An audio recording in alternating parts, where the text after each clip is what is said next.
Today's presentation is on Appius Claudius Caecus, scion of a noble Roman patrician family. He had an interesting and somewhat ironic career that highlights the complexity of not just Roman politics, but our own as well. The Roman Republic did not have political parties with a consistent program, so to speak, but they did have factions and two distinct paths to power. Some held to a rigid path, paved by the ancestors, while others appealed to the commons. The urban proletariat and the small farmer, the non-aristocratic small property owner, those two groups actually made up different constituencies. But if you helped one or the other or both, such policies that helped them could also help a Roman aristocrat if they went that path to power. They're not mutually exclusive. In fact, the power from those new clients that they helped would be and were a concern for rivals. In fact, it may have been one of the reasons why the Gracchi brothers were assassinated, the ancient Rome's Kennedy brothers. Demagogues, like their conservative traditionalist counterparts, it's unwise to assume their intentions are always good or bad for that matter. This is politics, not philosophy. By the end of the presentation, hopefully you'll see Claudius's perspective, and he's one of the earliest personalities, true personalities to emerge from Roman history. His career dates over 200 years before Julius Caesar, which is very early in the records, and most of the Romans of this period there's not much to flesh out the details of their career, but for Claudius, he's one of the first. So hopefully you'll see his perspective by the end of the presentation, but also you might see why his methods may have resulted in justifiable concern from his rivals, particularly demagogues who were not as intelligent and not as tactful as he was. Having said that, a number of reactionary measures by the Roman aristocracy were ironically quite destructive to the republic that they believed they were defending. That's much later than Claudius's career. Gracchi, the best example of this, but that's beyond the scope of this presentation, although I would like to return to that later. I'll begin with a brief outline of the important but controversial House Claudii. In the interest of shorter, more succinct videos, I'm going straight to policy, which is the most important thing when discussing a politician's career, is what they did and what they aimed to do. Beginning with domestic policy, Appius Claudius is most well known for, and I'm simplifying matters to a degree, he's most well known for making the Roman Republic's people's assemblies, their House of Representatives, if you will, more egalitarian for a time. In foreign policy, he's unusual in not being known for winning any battles. That's unusual for a successful Roman statesman, but he did build Rome's first highway, the Via Appia still used today, and he gave a very eloquent speech at a critical moment in the Pyrrhic War. Lastly, we'll take a brief look at a line that is attributed to one of his works. He was an author. His works do not survive, but that is not uncommon with classical literature. Unfortunately, there is a great deal of corpus of Latin and Greek literature that has not survived to the present day. The Claudian clan has an ambiguous reputation in Roman history. They are known for aristocratic smugness, but having looked at various members of their family, in my view, their reputation may have a lot to do with just random outbursts of populism. Some of these anecdotes are just hilarious, but I would see how a traditional Roman aristocrat would be annoyed. And so I'm just going to pick one anecdote, but before I do that, it's worth mentioning the founder of the family, Attius Clausus, who was not a Roman. He was a Sabine. He migrated to Rome, and he's, in my view, one of the most important foreigners to receive Roman citizenship. Now, if you know anything about Roman history and Greek history, the Romans were very generous with their citizenship. This was unusual for city-states. The Romans were practical they were inclusive to a degree, because they realized the conquered enemy of yesterday could be your ally of tomorrow. And so they enfranchised various peoples, including the entire Sabine people and all of Italy at a certain point. But Attius Clausus, the ancestor of our Claudius today, was a Sabine originally. So the brother of the Claudius I'm talking about today, his brother was Claudius Caudex. he led the first Roman army outside of Italy into a foreign war, the first campaign of the First Punic War. The pretext was debatable, but that's a topic for another presentation. The Claudius I want to talk about is Publius Claudius Pulcher of the Claudii Pulchri familial branch. Pulcher means pretty boy. The Romans have these funny last names, but in any case, he presided over the only Roman naval defeat of the First Punic War, which was unusual because the Romans did not have much of a naval tradition before this war. The Carthaginians did. The Romans were superstitious. They were very conscientious in performing rites and ceremonies. Claudius, on his flagship, had the sacred chickens. And I know this presentation just suddenly got very weird, but there were sacred chickens. They wouldn't eat. And so I'm paraphrasing, he said, they're not hungry, maybe they're thirsty, and he threw them overboard. One historian said, who knows if it's true, but you want it to be true. I guess because it's funny, but the chickens probably didn't think it was too funny. He lost the battle badly, in fact. I wouldn't blame the chickens, though. He wasn't that good of an admiral. Back home, he nominated a dictator to preside over the emergency. Dictators were not the dictators we have today. Roman dictator just served for 6 months, if even that, and he nominated probably one of his own freedmen.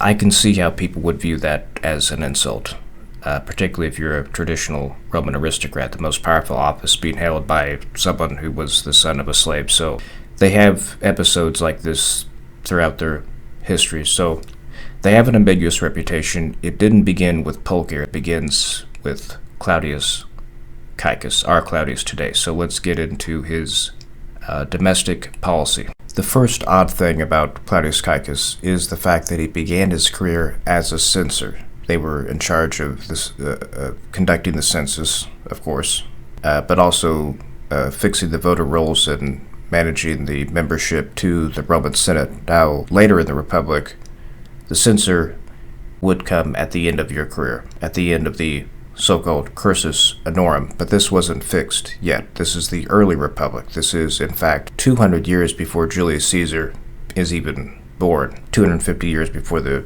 Republic falls. The Republic was founded 200 years before Claudius begins his career. This is when he began his career, when Rome was emerging from a local regional power into the conqueror of Italy. But the course of offices wasn't fixed yet. He began as a censor. If you watch my video on Aristotle, you know that the Greeks admired the concept of the mixed constitution, which balanced the elements of monarchy, aristocracy, democracy, which would later influence concepts of separation of powers and checks and balances. It was a long road, but the Greeks influenced our constitution, to put it simply. So back to the democratic element. Rome's people's, the Roman republics, people's assemblies, there were 4, no need to get into the details, roughly comparable to the House of Representatives in the U.S. Constitution. This was the democratic element. Basically, the Senate was the chief power of the Republic. During the golden age of the Republic, the Senate was the power. The assemblies, though, had very important functions, deciding on peace and war, passing legislation, hearing important trials, electing magistrates. The Senate was technically only supposed to be an advisory body, and so the people's assemblies were important. Claudius, during his censorship, as we shall see, changed their composition. So being in charge of the voter rolls and the membership of the Senate and the census, what he did was he redistributed urban dwellers, the artisans, the traders, the landless, the proletariat, throughout the rural tribes. Why is this significant? Roman voters voted not as individuals, but in blocks. And so the rural tribes, their blocks vastly outnumbered the urban blocks where these people that he redistributed dwelt in. So if I'm not mistaken, by the end of the development of the Republic, there was 34 tribes, 4 were urban, 31 were rural. Now, the rural tribes, there were more of them, but the people that belonged to each of these tribes, the landowners, there weren't as many in those tribes as there were in the urban tribes. So you can see how that's not fair, right? So what he did was he redistributed the urban proletariat throughout the tribes to increase the power of their vote. For a time, that is. This policy roused a lot of anger from the traditional Roman aristocracy. Another thing he is alleged to have done is he even introduced freedmen into the Roman Senate, which would happen much later in Roman history, but I think the magistrates just continued to use the old lists anyways. Lastly, on domestic policy, he transferred the cult of Hercules at the Ara Maxima from the Potii clan to public slaves. Now, this cult of Hercules in the Forum Boreum is important because it indicates an element, a community, another community of foreigners. So I mentioned the ancestor of our Caecus here was Sabine. If you look at myth, it seems like Rome was founded as a community of two communities, in fact, Latins and Sabines, and there was already an element of Greek and Etruscan there, maybe traders perhaps, but the main point is that he transferred their management to public slaves. So going back to his reorganization of the people's assemblies, his redistribution of the urban proletariat throughout all the tribes, there was one interesting product of that. Gnaeus Flavius, the son of a freedman, which means his father was a slave who was freed. In Rome, if you were freed, you were given the citizenship. This Gnaeus Flavius, he's described as a scribe. He may have had some connection as a record keeper for Claudius. He was elected to the office of curule aedile. This was a person who managed public buildings, and the curule offices were, to put it simply, the magistracies, the offices of the Roman Republic with the greatest prestige.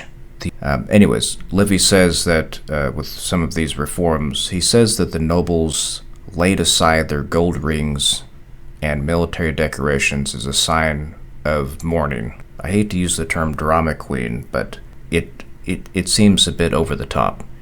But I don't want to use the term drama queen, though, because we're talking about serious, tough men. Most of them, I would imagine all of them being veterans. Every single Roman citizen had to serve at some point, at least 6 years, but the reaction is a bit extreme. But in any event, didn't last long before the senatorial opposition reversed some of these policies. Rome's magistrates were elected annually.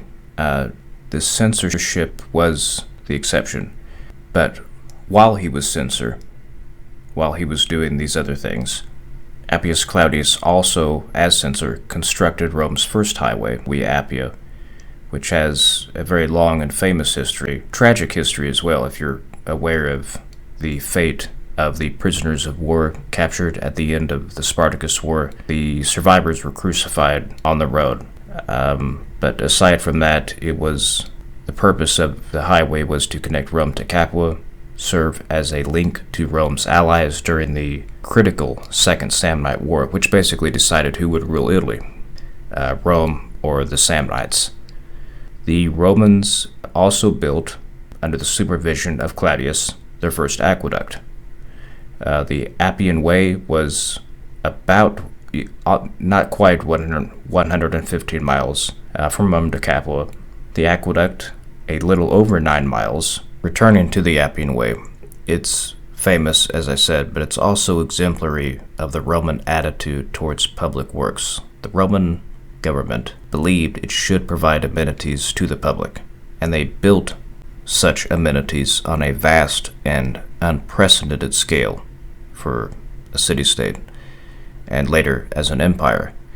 Their highways, something like 55,000 kilometers stretching from Scotland to Arabia. In time, their entire system of highways. The Appian Way, built by Claudius Caecus, was the first of these highways, of that system, that gigantic system. But back to their idea of what a building should do. It shouldn't be purely aesthetic. The temples, for example, the Greeks felt they should be art for art's sake, and also should be as beautiful and well constructed as possible to please the gods. But the Romans also believed a temple should be practical, and sometimes they would have meetings, the Senate would have meetings in a temple. And you can see this with the Pantheon. It's a big open space in the temple for people to congregate. Not so with the Greek temples. In any event, the Romans have this practical attitude towards public works. And so you see these vast projects. The Appian Way and Rome's aqueducts are examples of this, and Claudius Caecus was a key figure in those two projects, the first two of its kind.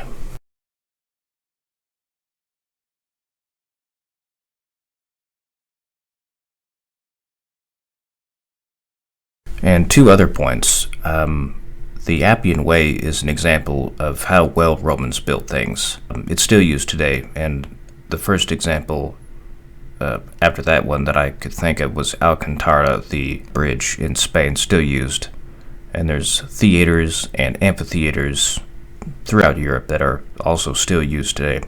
The Appian Way also shows another thing, the Roman pride in being able to master nature. The Romans were almost OCD in how straight they built roads, but it was practical. It speeded up travel, but it was also a monumental display of power, being able to build a road straight through marshes, valleys, mountains, and the Appian Way is an example of this. Now also, by building this road, it's the same thing with his domestic policy. Doing things gets you the praise of your community, and so you help the public, help the poor urban classes. It is still a means of acquiring fame and glory, the things that a Roman aristocrat wants to get. The Greek historian Siculus says it best. He dug through elevated places and leveled with noteworthy fills the ravines and valleys. He expended the entire revenue of the state, but left behind a deathless monument to himself, having been ambitious in the public interest.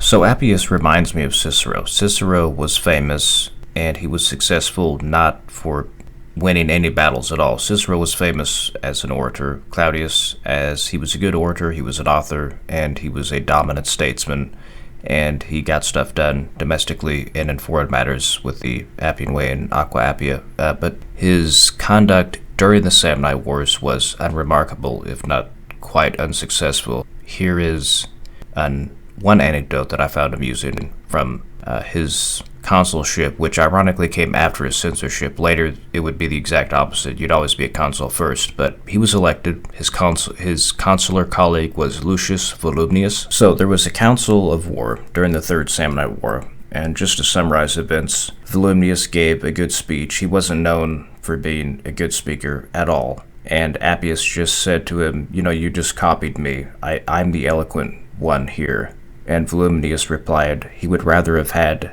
Appius copy his superior generalship than he learned from Appius on how to be a clever speaker. So yeah, his career is a little bit anticlimactic if it just ended there, but it didn't. Let's look at the famous speech during the Pyrrhic War. After the Romans won the Samnite Wars, Italy was invaded by King Pyrrhus of Epirus, who was there at the behest of the Greek city-states, who feared, rightly, Rome's inexorable advance into southern Italy, which had begun with the Third Samnite War. And so, having sustained two defeats against King Pyrrhus, a relative of Alexander the Great, by the way, they were hurting, but so were the invaders. The famous Pyrrhic victory, where a victory is so costly, it's almost a defeat. So despite that, though, and despite that they're fighting on their own soil, the Romans were about to agree to terms of peace, at which point Appius Claudius, now an old man and blind, walks into the Senate and evidently gives a speech that was so persuasive that the Romans are shamed by it, reject the peace, and the end result is they win the war. This is from Pyrrhus, a biographer, not an historian, but this is what he recounts. At this point, Appius Claudius, a man of distinction, but one whom old age and blindness had forced to give up all public activities. Now that the message from the king had come, and a report was rife that the Senate was going to vote for the proposed cessation of hostilities, he could not restrain himself, but ordered his attendants to take him up and had himself carried on a litter through the forum to the Senate house. Skipping ahead, Appius raised himself up where he was, and he said, "Up to this time, O Romans, I have regarded the misfortune to my eyes as an affliction, but now it distresses me that I am not deaf as well as blind, that I might not hear the shameful resolutions and decrees of yours which bring low the glory of Rome. And he goes on, and basically the point is, it's like you were bragging about being able to defeat Alexander the Great anywhere, and now you're getting ready to agree to terms when you could still win the war against a minor, distant relative from the puny province of Epirus. It's like this pretty boy Pyrrhus from Epirus is embarrassing you, and so basically the entire population of Rome, men, women, and children, and donkeys, and dogs, and cats, just arm themselves with whatever possible and just launch a all-out assault on Pyrrhus. No, I'm just joking. But they stick to it, and eventually they win the war. But there is something to be said for persuasive rhetoric and oratory, skills which Roman aristocrats had. Unlike the U.S. Congress, you had to speak well, and you had to be persuasive in order to get policy and legislation passed. I just had an image of a guy in Italy whose house is infested with, it's a minor infestation, but it's infested with termites, and he's decided to maybe move, or even just do the same rational option and hire an exterminator. And then out of nowhere appears the ghost, the enraged, passionate ghost of Claudius Caecus, and he just berates this guy. How dare you? Death before dishonor. And the guy is like inspired, and he says, I will not negotiate with an armed enemy on Italian soil. And he goes and buys a flamethrower and just torches his entire house. And now that I made up, of course, I'm sure that's never happened. But it's like there's some episodes in Roman history, like Claudius in the Senate, that are just so epic, so dramatic, that it's stranger than fiction. I mean, you can't make it up.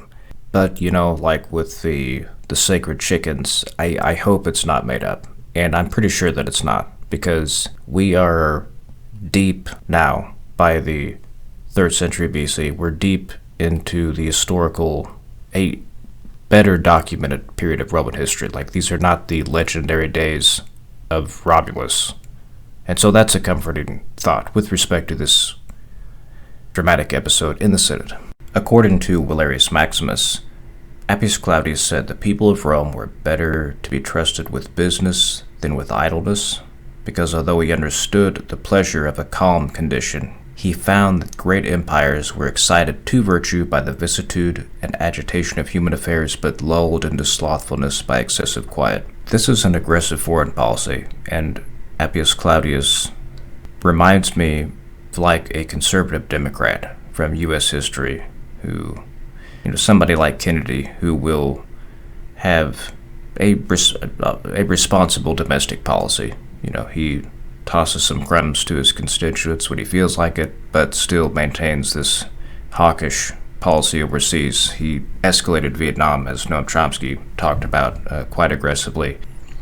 Anyways, Claudius kind of reminds me of that type of character. And, people are complex, like I said at the beginning. People are not black and white.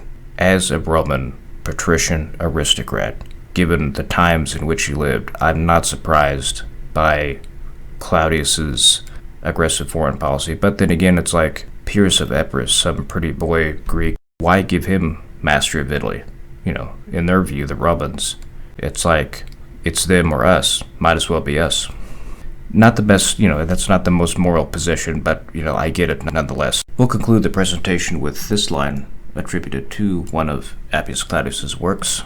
Faber est suae quisque fortunae. Each man is the carpenter of his own fortune. So I initially thought this was just another one of these simple-minded endorsements of absolute free will, but I don't think so now, having thought about it a little bit. The Romans, indeed Julius Caesar, believed that Fortuna, the goddess, was a fickle one, and fortune didn't favor anyone all the time. It may give you favors here, but then take them away later. So it does seem that the Romans believed that virtue allowed you to better cope with changes of circumstance. You get bad luck. If you have virtue, you're better able to deal with it. And I find that refreshing. I find it makes sense, but it's also like a spur to noble behavior, in adversity. I like it. That's how I interpret it. A modified version of free will, kind of like Frank Herbert Dune. It's like it's a balance of determinism and free will. So, to keep it brief, the career of Appius Claudius Caecus and his descendants illustrates the complexity of politics.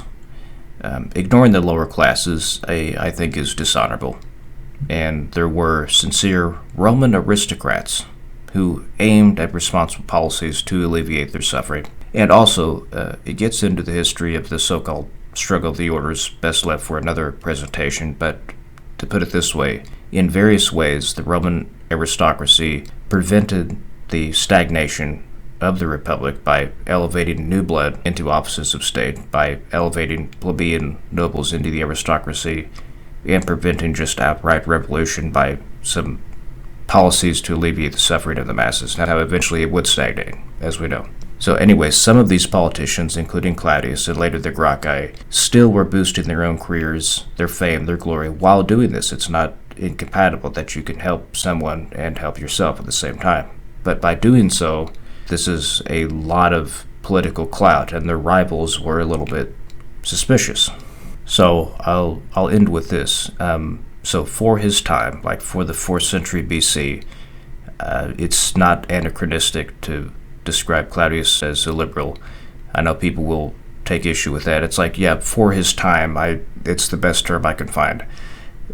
So people like him, whatever you want to call him, have their role, ironically, to prevent revolution by alerting society to injustice. You know, when you deal with it, that's the best chance of avoiding revolution, which is you never want that. It's violent and messy. And indeed, the conservatives, this may be upset some people, but they have their role too, to prevent the liberals from going too far. It's like every society seems to need some kind of like healthy, honorable balance of good, sincere liberals and good, sincere conservatives. So I'll leave it at that. Thanks for listening.